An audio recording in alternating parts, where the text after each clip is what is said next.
You're listening to the Save the Marriage podcast. Your marriage can be saved and strengthened if you have the right information. Join Dr. Lee Baucom as he explores ways for you to improve your relationship and your life, starting right now. Hey, this is Lee Baucom, and this is the Save the Marriage podcast. This is the podcast I designed to help you save and restore your marriage. Now, you may notice that when I do this podcast, I don't have advertisers on. You don't have to listen about mattresses or underwear or greens or anything else because I want you to get the information you need. But I do want you to know that part of the reason I do this is because I want to introduce you to my process and my understanding, which is represented in my Save the Marriage system. That is the system you need if you want to restore your relationship and get it back to where you want to. That system provides you a basic overall understanding of the real reason, which I'm going to get into a little bit today, the real reason that marriages get into trouble. And this is kind of the thing that is often missed in other programs and other books and other approaches. Not only that, but it gives you a way to build back. It's not a trick. I'm not teaching you some reverse psychology or some other trick to get your spouse to somehow stop the process. I am here to help you understand what you're trying to build for and what you're trying to move towards and how to do that. If you're interested in that, go to savethemarriage.com. That's savethemarriage.com. Right now, as long as we have space available, I have a couple of things to offer you on top of just the system to help you make it as efficient as possible. Sometimes those programs are filled and we don't have that option, but right now it is, at least as I release this podcast.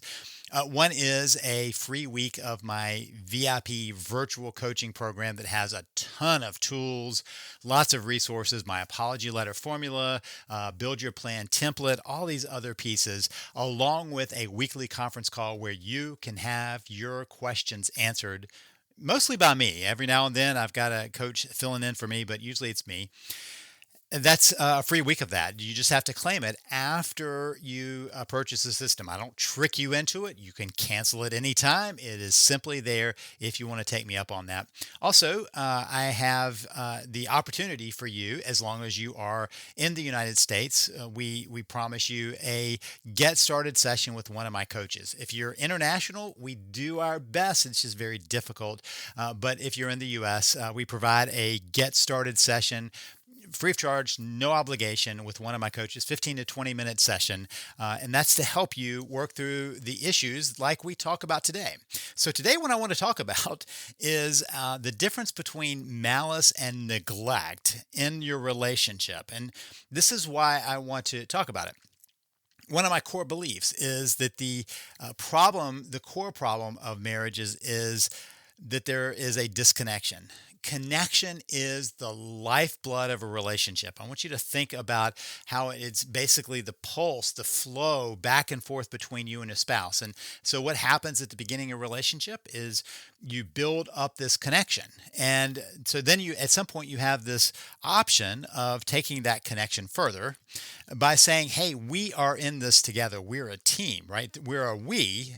And we're going to get married. Unfortunately, many people don't understand that there is a shift that has to happen to see yourself as that we. But more than that, you have to work on the connection. It doesn't just stay. Many people, when I would work with couples before they got married, would believe that they were so deeply in love that they've already beat the statistics. They don't have to worry about it because they are so in love that they know they'll make it through until life comes along. And suddenly they do what many people do. I want to tell you exactly what they do in just a minute. But first, let's talk about what happens in this pain of disconnection. I've already said that that's the root cause of marital problems is disconnection. And what we know from research is that our brain registers that kind of disconnection, that emotional disconnection, as if it is physical hurt in the body. Just like if you banged your hand or your foot or your knee or whatever happens, some accident comes along and hurts you, it registers in your brain when they do the studies, the fMRIs. I'm sorry, the fMRIs, where they can see how people are feeling in that moment and where it lights up their brain. And when they are feeling that disconnection, it lights up that exact same place as physical pain. So you experience it as hurt, as true pain. So when people say my feelings are hurt, their body is feeling it like it's a real hurt. And the problem with that is that over time, hurt often transforms into resentment. And resentment begins to eat away at the foundation, the fundamental pieces of the relationship. And couples begin to turn away from each other instead of turning towards each other. And all of that comes from that disconnection, which raises the question of why does that disconnection happen? How does that happen if you are so in love when you're approaching marriage? How do you suddenly fall into the trap of disconnection? Well, I call it the pause button marriage. It's kind of a typical trait I see with lots of couples, and they don't mean to hit it, but they hit it just the same. My wife used to have one of those easy buttons from one of the big office supply places where you would hit it and go, that was easy. And she would use it when she was working with a client, and they both had realized that something that seemed so difficult was done. It had been accomplished, and maybe it wasn't even as hard as they thought. And so the client could hit the button, and that was easy, and it was just kind of a reinforcement. Well, I kind of think of that as the pause button. Now you're paused, and the problem is, I wish that there was this voice saying to you, hey, you just paused your button. Did you realize that? Right? Like a disclaimer. You're pausing your marriage. Do you really want to continue? It's like when you hit a delete button on your computer to delete a file and it goes, do you really want to delete this? Same thing. Do you really want to pause this? And here's why that would be helpful. Pausing is not something that people often recognize they're doing. I mean, they recognize what they're doing, but they don't recognize the effects of that. And so what happens is that people fall in love. They work through lots of things. They get to that marriage. They pledge themselves together for life. And then life comes along. And they hit the pause button because they go, okay, I've got this, right? I've got the marriage. We've got that down. Now we can go and take on the world. And the problem is that many times people think about that divide and conquer. And what they misunderstand is the divide and conquer that we take from military exercises is to divide the enemy. Just spread them out, divide them, and find ways of taking them on a little at a time, not dividing you. Not dividing your household, the army itself, right? That's the fault. You want to stay together as a team.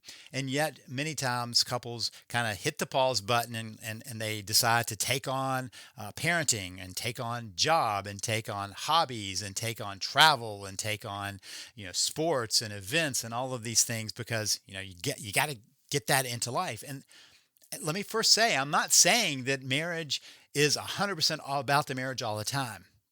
But let's go to the opposite end where I see couples who hit the pause button and go their opposite directions, ships passing in the night, as they say. And rarely do they come together in any significant way consistently.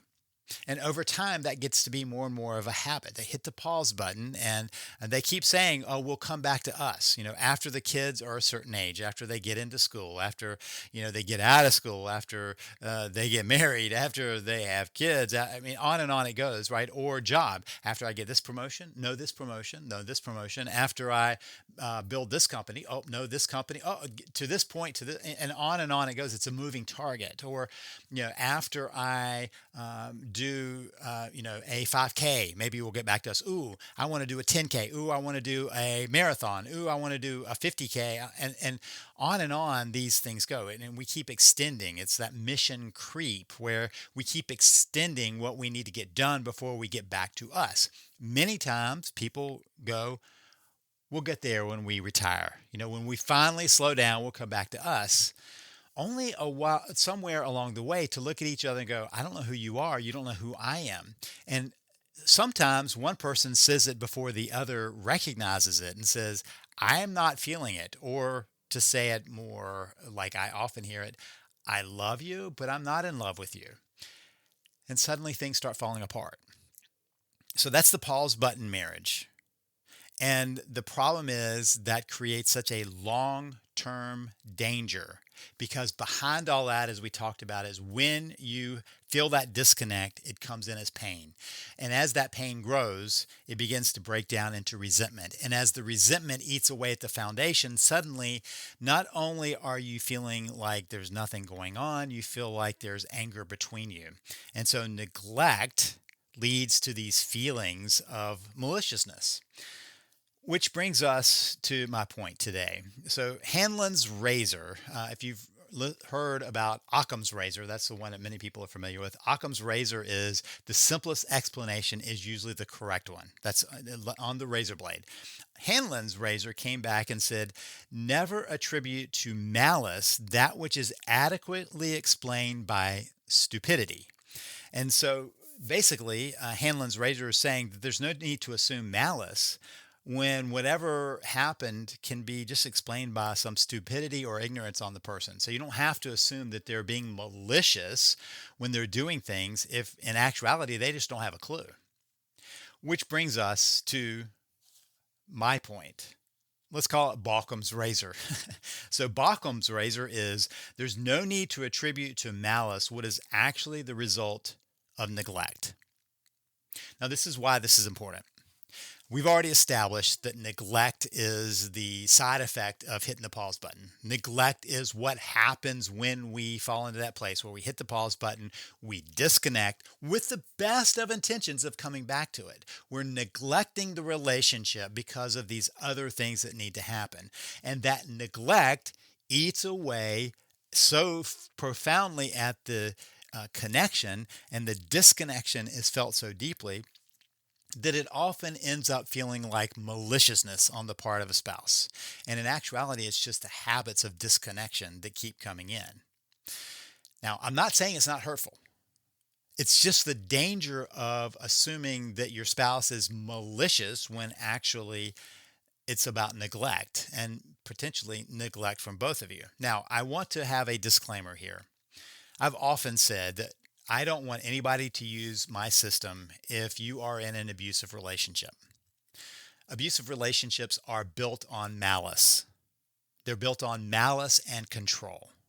And so that's a whole different matter. In fact, if you, what I don't want you to hear me say here is if you are in an abusive relationship, to assign malice as really just being about this neglect. It's not. People who are abusive are malicious by definition. So I want to be clear about that there are times when people truly have maliciousness at heart. But by and large, if that doesn't include you, the chances are good that you have fallen into the pause button marriage. And what feels often like maliciousness, and the interesting thing is many times both people feel that maliciousness.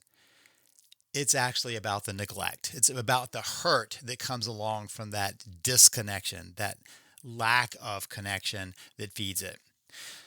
So what happens here is that when you assume malice, and this is what makes a difference, malice makes reconnecting more difficult. Why would you want to connect with someone who is malicious? They're mean-spirited. Why would you want to do that? But if you step back and realize that what's really happened is a mutual neglect of the relationship that has led to such profound disconnection that it feels hurtful, and therefore you've assigned maliciousness, now we're at a different place. Because now when I name that for you, Baucham's razor, you can use that and say, okay, it's about neglect. Neglect is something that we can deal with. Neglect is something we can reverse. And so suddenly we have created a frame where both participants, and meaning you and your spouse, maybe are able to pivot to a new place. Instead of seeing each other as being malicious towards each other in a relationship, you can see each other as having neglected the relationship. And if it's neglect, you can choose a path of responsibility. Responsibility, the ability to respond, meaning you can respond differently than the neglect that has been there. You can unpause the relationship and come back to working on it. And that's really where we want to spend our time in your efforts to save your marriage is undoing the disconnection or reconnecting. Hurting can make you be hurtful. And that's where we have to be very careful. I've watched many times when I'm convinced that what was really going on was neglect, but it's met with hurt. It's met with being hurtful in response because of the hurt that's underneath there.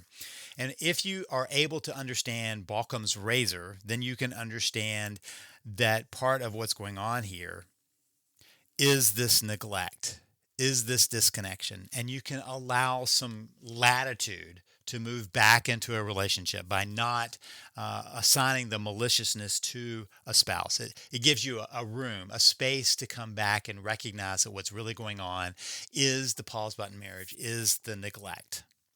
So let's say that maybe you've gotten some clarity from this. Perhaps you've realized that you've fallen for this maliciousness, and Balcom's razor has clarified that for you, that you don't need to attribute to malice what is actually the result of neglect. And that raises the question of what to do. My suggestion is to get busy, because time is short. What we know from watching couples is the longer the disconnect goes on, the more deeply it damages the relationship. The more deeply it damages the relationship, the harder it is to climb out of that. Now, it's supposedly an Asian proverb. I don't know, but I like it, that says the best time to plant a tree is 20 years ago. Second best time is now. What I do know is what they often said is the plant or the trees that one generation plants provides shades for the next generation. And I want you to kind of think about how this long-term affects not just your immediate relationship, but down the road for kids and for future generations to come, of watching what happens to this relationship.